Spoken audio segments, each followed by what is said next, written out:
population health and wellness reporting cannot succeed unless it reflects a population's view of themselves through their own self-defined understanding of well-being. We Walk Together is a research project that seeks to develop new health indicators sourced from BC First Nations perspectives of wellness and connection to land, water, and territory.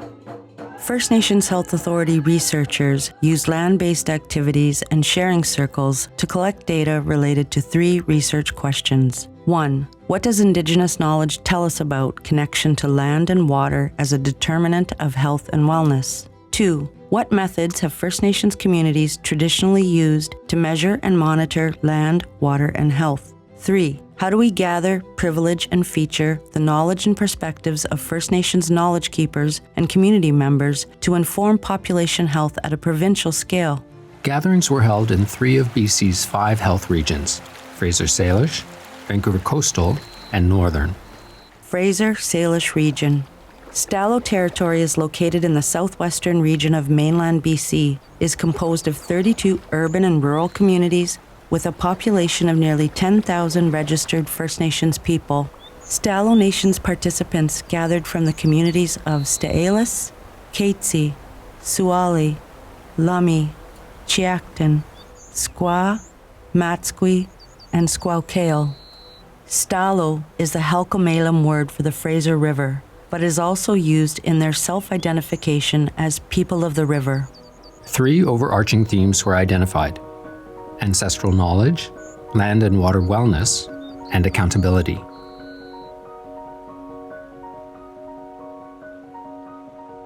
Ancestral knowledge is rooted in a relationship to land and territory, which forms the basis for personal and communal identity, purpose, spirituality, and ceremony, all of which were felt to be central to health and well-being.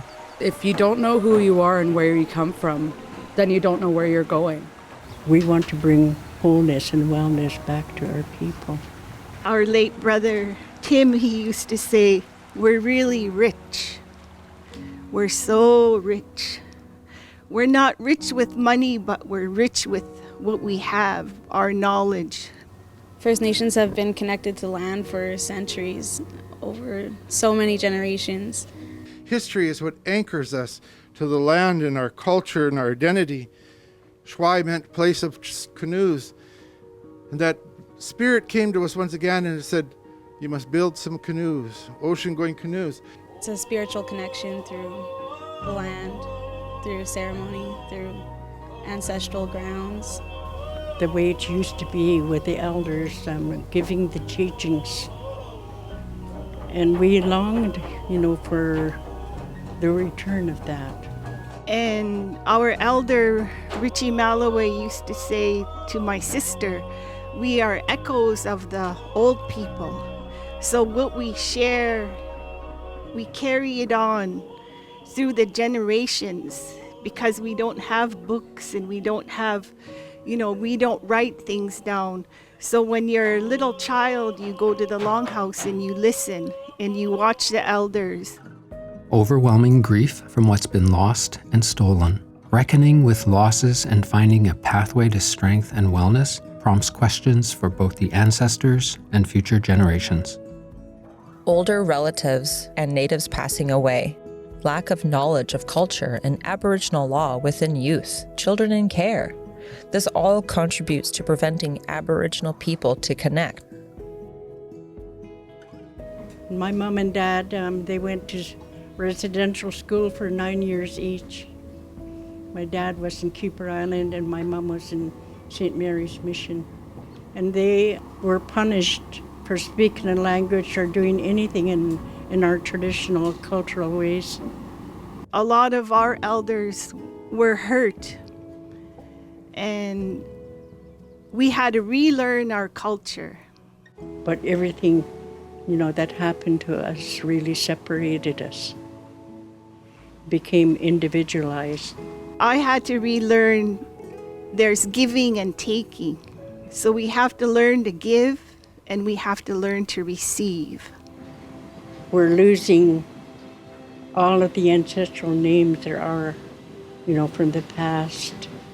And so we're coming up with first generation names. And it goes according to the character of a person. We really utilize the culture and spirituality to help the people in there to be whole and to be well again. Thousands of years ago, our ancestors didn't have these devices. They didn't have these distractions. And at that point in time, we were a lot stronger mentally, physically, emotionally, and spiritually, because we didn't have all of these things to take away from our culture. We didn't have all of these things to take away from our ways of life. A lot of people have a hard time understanding where they're from. We come to the Longhouse. We learn by giving names and having memorials how we're connected to each other. And my grandma told me that any place you are, any place you go, is a part of you. It's a part of your story. It's part of where you come from. My family has property, and my grandma's tree is on there. That tree is old. Old as our family.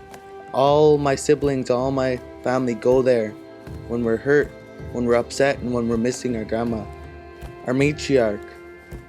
The one that held us up, the one that held our family together. If my grandma was here, what would she say? If my great-grandma was here, what would she say? And they cleared the path for us. And they went through so much, and we feel bad for ourselves. But they went through harder times. Now we see those kinds of changes where the kids don't have to be ashamed of themselves. They carry themselves with pride and dignity, put on the regalia, go to the longhouses where they can get the teachings. Today we see all of our younger ones going on further, and how we get to have that is that we really need to know ourselves. We need to know where we come from. Enjoy the teachings of the past so that our present could be strong. Our future we will have hope. It's so great to see those little ones dancing, not being afraid. Every step that you take is a prayer. Every thought that you have is a prayer. So you have to be careful what you wish for. You have to be careful what you think. In the Native community, it's not I. I'm not always talking about myself. It's not I. We have Lexamont. So whatever we're going to do, we do it together. And everybody had a place in their family and in the community. One of the teachings that my late dad shared with me is that when someone asks for your medicine, you share it. And we took care of one another. And we were seasonal people. You know, gathering the medicines, gathering the berries, gathering whatever there is, you know, for us to store away. We need to always be prepared to look after somebody else.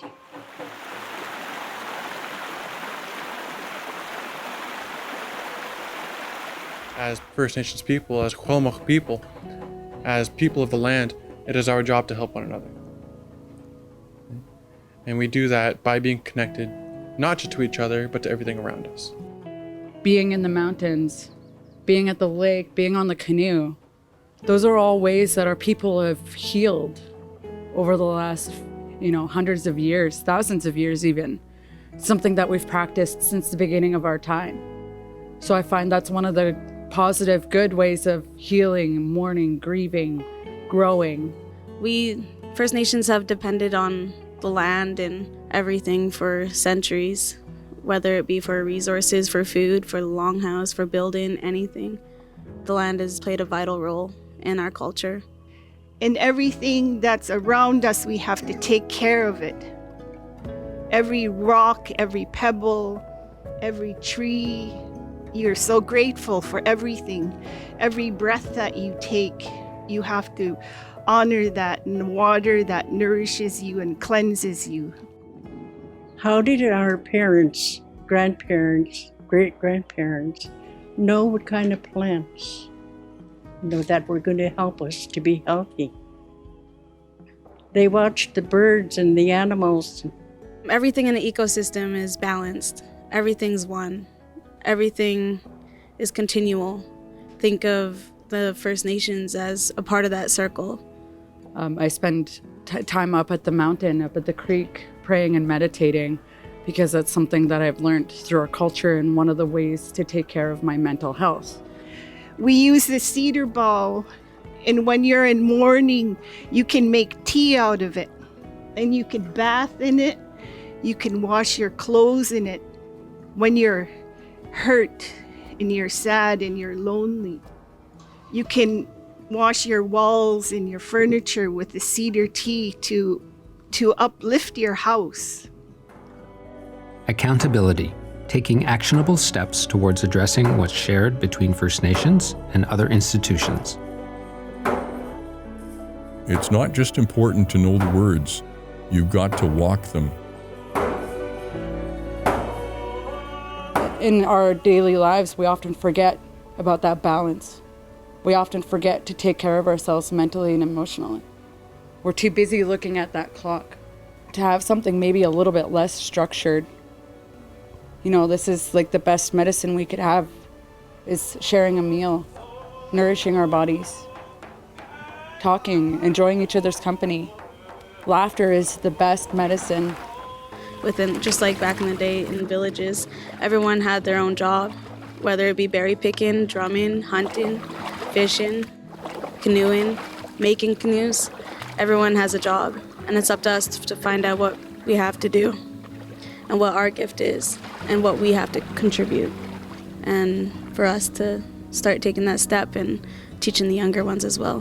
When I was young, I wasn't ready to listen. Sometimes when we're young, we're deaf or we're blind or we can't talk. When you go to our people and you want to talk to them and you want to hear what they want to share, you're taking the binds from our people. You're taking the tape off of our mouth and the cover off of our eyes. And the other word we use is yuck with it. It's working together in a really good way to be stronger. And the more people we get moving together with a good heart, a good mind, and a good spirit, things will be smoother, and we really can accomplish a whole lot more if we move as one, so that you can bring your culture and your spirituality back to life again. And don't be afraid to do that, because we had to start over again. So I really heard what some of you were saying. I really took it to heart about looking after the things around you and having respect. We've always been connected, and I don't want to be the first generation to not be connected. It's come a long way, and I have a lot of hope for what the future generations have to offer and to make communities stronger and healthier. Let's discuss our next steps towards creating a new measure of First Nations health.